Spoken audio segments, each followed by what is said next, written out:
Hello' everyone, আজি explain কৰা মুভিখনৰ নাম হৈছে ডাউন চাইজিং। মুভিখনৰ আৰম্ভণিতে আমি এজন চাইণ্টিষ্টক দেখি পাওঁ আৰু সেই চাইণ্টিষ্টজনে যিকোনো বস্তু সৰু বা ডাঙৰ কৰিব পাৰে। সৰু বা ডাঙৰ কৰিব পৰা এই চিষ্টেমটোৰ নাম হৈছে ডাউন চাইজিং। এই চিষ্টেমৰ সহায়ত যিকোনো বস্তু 5 ইঞ্চলৈ সৰু কৰিব পাৰে। চাইণ্টিষ্টজনে ডাউন চাইজিং চিষ্টেমটো বনাইছিল এইটো কাৰণ পৃথিৱীত বহুত মানুহ হৈ গৈছিলে, জনসংখ্যা বাঢ়ি গৈছিলে, যাৰ কাৰণে বহুত প্ৰব্লেম হৈ গৈছিলে।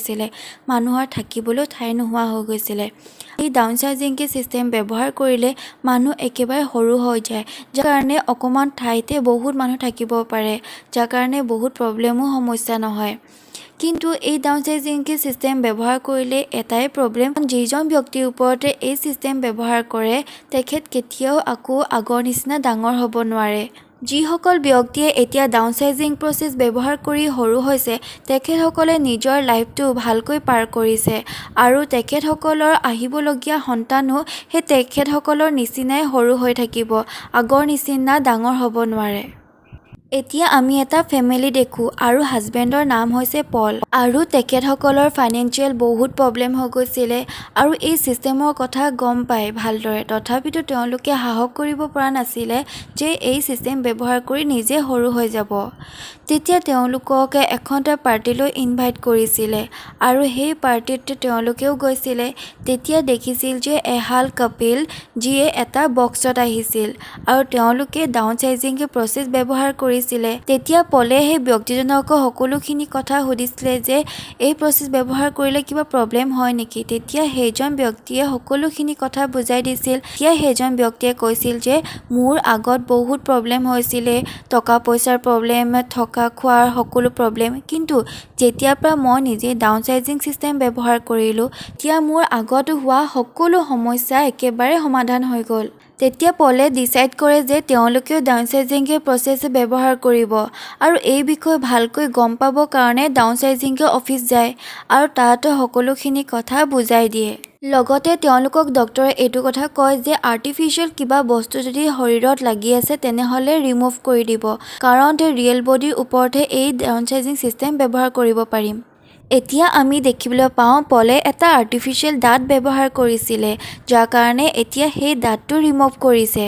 এতিয়া চাইণ্টিষ্টজনে পলৰ শৰীৰৰ সকলোখিনি চুলি আঁতৰাই দিছিল আৰু এতিয়া শেষত তেওঁলোক দুজন হাজবেণ্ড ৱাইফে ৰেডি হৈ গৈছিল এই প্ৰচেছটো ব্যৱহাৰ কৰিবৰ কাৰণে। আৰু তেতিয়া দুয়োজনে ইজনে সিজনক কৈছিল যে আমি একেবাৰে ডাউন চাইজিং চিষ্টেম ব্যৱহাৰ কৰাৰ পাছতহে লগ পাম। তেতিয়া ইজনে সিজনক ইম'চনেল হৈ সাৱটি লয় আৰু গুড বাই কয়। আৰু এই ডাউন চাইজিং চিষ্টেমটো প্ৰথমতে পলৰ ওপৰত কৰিছিল। পলৰ শৰীৰৰ সকলোখিনি চুলি আঁতৰাই দিছিল আৰু এই প্ৰচেছটোৰ কাৰণে পলক এটা ৰুমৰ ভিতৰত ভৰাই দিছিল।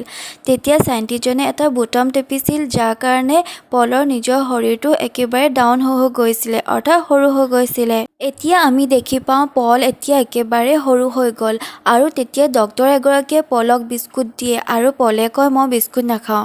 আৰু পলে তেতিয়া নিজৰ ৱাইফলৈ ফোন কৰে আৰু ৱাইফলৈ ফোন কৰি গম পায় যে ৱাইফে এতিয়ালৈকে ডাউন চাইজিং চিষ্টেমটো ব্যৱহাৰ কৰা নাই, কাৰণ তাইৰ যেতিয়া চুলিখিনি ৰিমুভ কৰি দিছিলে তেতিয়া তাই ৰিয়েলাইজ কৰিছিল যে এই ডাউন চাইজিং চিষ্টেম ব্যৱহাৰ কৰিলে গোটেই জীৱনটো সৰু হৈ থাকিব লাগিব আৰু কেতিয়াও ডাঙৰ হ'ব নোৱাৰে। সেইকাৰণে তাই এইটো প্ৰচেছ ব্যৱহাৰ নকৰোঁ বুলি ক'লে আৰু এইখিনি কথাকে হাজবেণ্ডক কৈছিলে। তেতিয়া হাজবেণ্ডে তাইক বহুত খং কৰিছিলে, কাৰণ পলে এতিয়া নিজৰ ৱাইফক কেতিয়াও ঘূৰাই নাপায়। এতিয়া পলক বেলেগ এখন ঠাইলৈ লৈ গৈছিলে য'ত কেৱল ডাউন চাইজিং চিষ্টেম ব্যৱহাৰ কৰি সৰু হোৱা মানুহবোৰকহে তাত থাকিবলৈ দিয়ে। পলক এতিয়া এটা ঘৰত ৰাখিছে আৰু সেই ঘৰটোত পল কেৱল অকলশৰীয়া।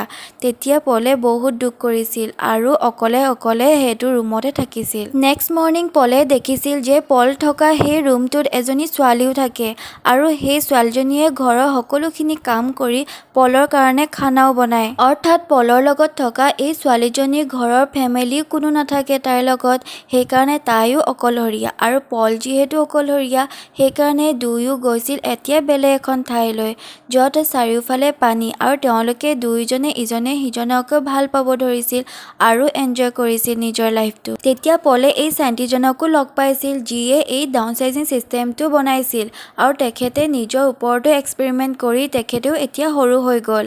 আৰু তেতিয়া পলে চাইণ্টিষ্টজনক সোধে যে আমি আকৌ আগৰ নিচিনা ডাঙৰ হ'ব পাৰিমনে?